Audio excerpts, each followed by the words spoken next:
Well, good morning. I'm thrilled to be here at what I think is truly a visionary conference at a very important moment, and I'm honored to have the opportunity to share with you my own perspectives and hopefully to work with all of you going forward on a critical set of issues. Dr. Sweeney said that if you know HIV and AIDS, you know medicine. I agree with that. I come as a geriatrician and public health professional. I come from a background where we say that if you know aging, you know medicine. So you're really going to know medicine. And, and my job is to also put this in a public health frame.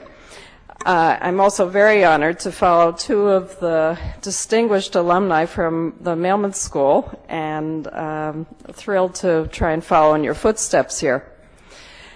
So I was charged with trying to frame the thinking for the day in terms of a public health blueprint for healthy aging.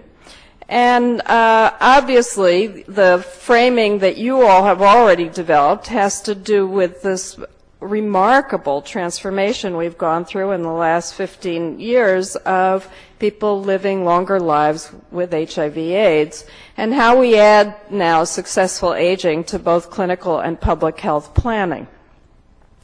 You already have heard many data, so I'm not going to belabor them, but there are many people 50 and older in New York State living with HIV/AIDS.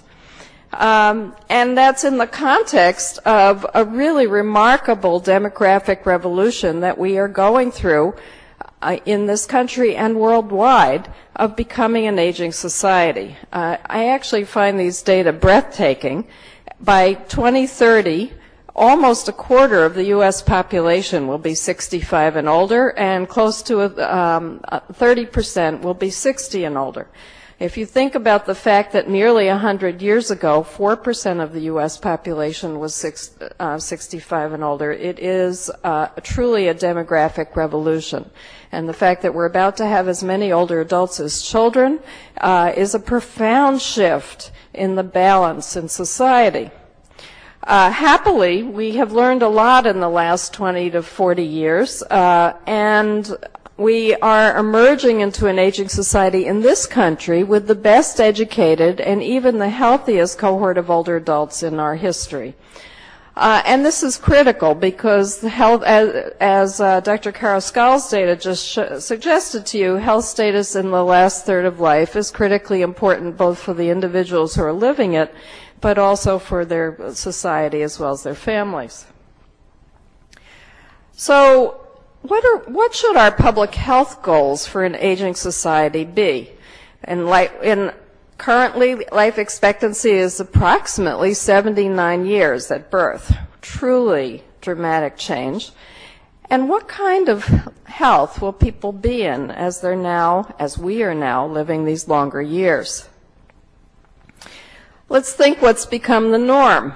I think it was Dr. Sweeney who mentioned that HIV is now a chronic disease, but in fact chronic diseases broadly in the last 50 years have become the normative health issue in society, and among adults 65 and older, 80% report one or more diseases among only 9 of the most common, and half are living with 2 or more, and 40% are reporting difficulty or disability in basic essential tasks such as walking.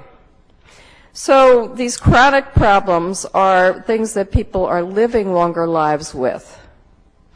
And with that background, a major public health goal for an aging society in this country and increasingly worldwide is to figure out how we're going to help people live longer, how we're going to essentially add life to years, to improve the years of healthy life that people are living through delaying the onset of morbidity and disability to the latest point in the human lifespan, and how we take our understanding of how to accomplish that and translate that jointly into both public health and clinical approaches, hopefully in concert. What would that look like? Well, one schematic is, if you look at the top, what we experience now, which is that as people get older, going from left to right, and we could start at the point of 50 years in the middle, that the norm is actually to perhaps develop, let's say, lung disease or emphysema, to add on additional diseases over time that people live with, for example, a heart attack or a stroke or lung cancer, so that people are ultimately living with multiple diseases until the point that these diseases overwhelm them. I will, given Dr. Carrascal's comments on smoking, I will mention, of course, what is obvious here is that smoking is a risk factor for all of these diseases. Now, if we could delay the onset of these diseases to the latest point in the human lifespan, you might see people living the same length of time, but disease-free and healthy for a longer period of time. And that is our public health goal. Now, what would that mean, and what do we need to think about? Well, there are many scenarios for a compression of morbidity.